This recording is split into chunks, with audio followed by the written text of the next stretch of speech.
ممتاز ہدایتکار، صداکار، مصنف اور دانشور ضیاء محی الدین 91 برس کی عمر میں انتقال کر گئے۔ ضیاء محی الدین 20 جون 1931 کو فیصل آباد میں پیدا ہوئے تھے۔ منفرد لہجے کے مالک ضیاء محی الدین کو حکومت کی جانب سے متعدد اعزازات سے نوازا گیا۔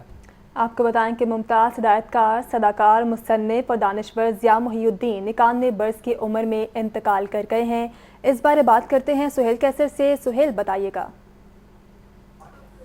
دیکھیں، ادبی حوالے سے ایک اور بڑی شاکنگ نیوز آج سننے کو ملی کہ جب یہ معلوم ہوا کہ ملک کے معروف صداکار، ہدایتکار اور دانشور ضیاء محی الدین بھی اب ہمارے درمیان میں نہیں رہے۔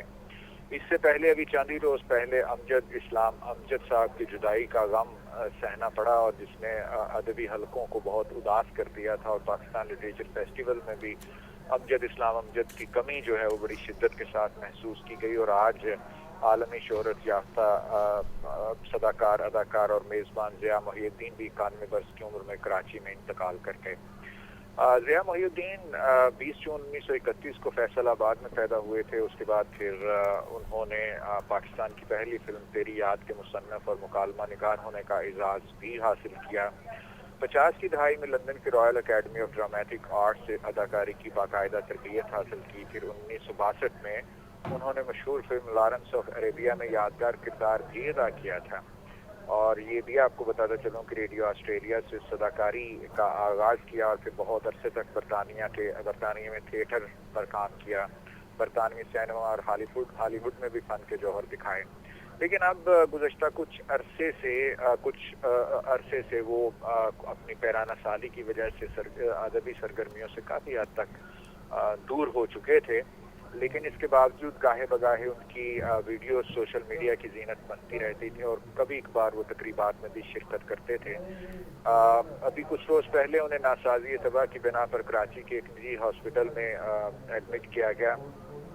اور جہاں آج صبح ان کا انتقال ہو گیا، جس پر ادبی حلقوں کی طرف سے بھی بہت افسوس کا اظہار کیا گیا ہے، اور ان کی وفات کو ادب کے لیے بہت بڑا نقصان قرار دیا گیا، اور اس حوالے سے کوئی دوسری رائے ہو بھی نہیں سکتی کہ خصوصاً صداکاری کے میدان میں جو اللہ تعالیٰ نے ان کو منفرد لہجہ عطا کیا تھا، وہ شاید ہی اب دوبارہ جو ہے وہ سننے کو مل سکے۔ اور خلا تو بہرحال بھر ہی جاتا ہے، لیکن کمی محسوس ہوتی رہتی ہے، اور وہ بھی اتنی شاندار شخصیات کی کہ جنہوں نے اپنی خوبصورت شخصیات، اپنے خوبصورت لہجے، اپنی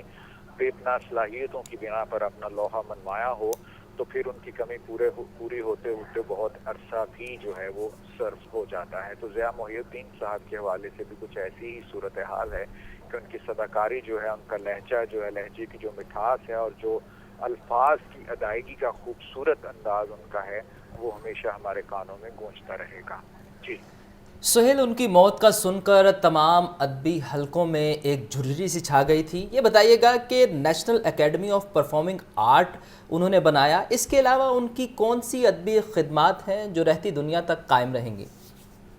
دیکھیں، ایک بات اس میں ہے کہ رہتی دنیا تک تو اللہ تعالیٰ کا نام ہی قائم رہے گا۔ جس طرح میں نے ابھی یہ بتایا کہ شخصیات جب چلی جاتی ہیں تو ایک خلا پیدا ہو جاتا ہے، اور وہ خلا بہرحال کسی نہ کسی کو تو پور کرنا ہی ہوتا ہے، لیکن اکثر اوقات اس طرح ہوتا ہے کہ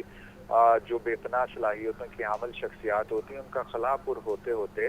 بہت عرصہ، بہت وقت جو ہے وہ صرف ہو جاتا ہے۔ تو خلا تو بہرحال جب کسی بھی جگہ پر کوئی جگہ خالی ہوتی تو کسی نہ کسی کو وہ جگہ لینی ہی ہوتی ہے، اور یہی قانون قدرت ہے۔ اور جو رہتی دنیا تک نام رہنے والا معاملہ ہے تو وہ تو صرف دائمی جو ہے قوت، طاقت، وہ تو اللہ تعالیٰ ہی ہے، کہ باقی سب کو بہرحال سہیل، بے شک رہتی دنیا تک قائم رہنے والا نام اللہ ہے۔ میں نے ان کی ادبی خدمات کے حوالے سے پوچھا تھا، جیسے national academy of performing art, میں نے اس طرح کے کچھ ان کے اکیڈمیز کے بارے میں پوچھا تھا جو انہوں نے بنائی، جو قائم رہیں گی۔ میں نے جس طرح عرض کیا تھا کہ وہ جو پاکستان کی پہلی فلم تیری یاد کے مصنف اور مکالمہ نگار ہونے کا ان کو اعزاز حاصل ہوا تھا، اور اس کے ساتھ ساتھ آپ نے خود بھی ذکر کر دیا کہ national academy of performing art کی انہوں نے بنیاد رکھی، اور زندگی کے آخری لمحات تک وہ اس ادارے کے سربراہ بھی رہے۔ اس ادارے کے سربراہ کی حیثیت سے انہوں نے بے شمار اس طرح کی ایکٹیویٹیز کو فروغ دیا، اس طرح کی سرگرمیاں ان کی سرپرستی میں منعقد ہوتی رہیں کہ جن کی وجہ سے پاکستان کو، اہل علم کو، اہل دانش کو جو ہے بے پناہ ادب کے حوالے سے معلومات حاصل ہوئیں، اور متعدد دیگر جو شعبہ جات ہیں ان میں بھی ان کی خدمات، لکھنے لکھانے کا بہرحال ان کا ایک اپنا ایک بہت شوق رہا۔ پھر وہ ایک انگریزی اخبار میں بہت باقاعدگی کے ساتھ کالم بھی لکھتے رہے ہیں، اور پھر ان کی کتاب A Carrot is a Carrot ایک مکمل ادبی شہپارہ ہے، اور اگر ابھی کبھی آپ کو موقع ملے تو ضرور آپ اس کتاب کا مطالعہ کیجیے۔ جی اس میں زندگی کی اس میں بہت ساری ایسی حقیقتیں ہمارے سامنے موجود ہوتی ہیں کہ شاید جن سے یہ بک نہ پڑھنے والے واقف نہ ہوں ابھی تک۔ اس طرح ان کی اسی طرح کی خدمات ہیں، لیکن جو بنیادی طور پر جو ان کی شہرت اب پاکستان میں یا ہمارے ملک میں تھی، وہ ایک صداکار اور ایک دانشور کی حیثیت سے بہت زیادہ تھی۔ مطلب ان کے لہجے کا جو زیر و بم، ان کے لہجے کا جو اتار چڑھاؤ، اور ان الفاظ کی ادائیگی، اور مرثیہ خوانی میں جس طرح سے وہ مرثیہ خوانی کرتے تھے، وہ بھی انہی کا ایک اسلوب تھا، اور انہی کا ایک ایسا خوبصورت انداز تھا کہ جو ہمیشہ ان کا خاصا رہے گا۔ جی بہت شکریہ سہیل۔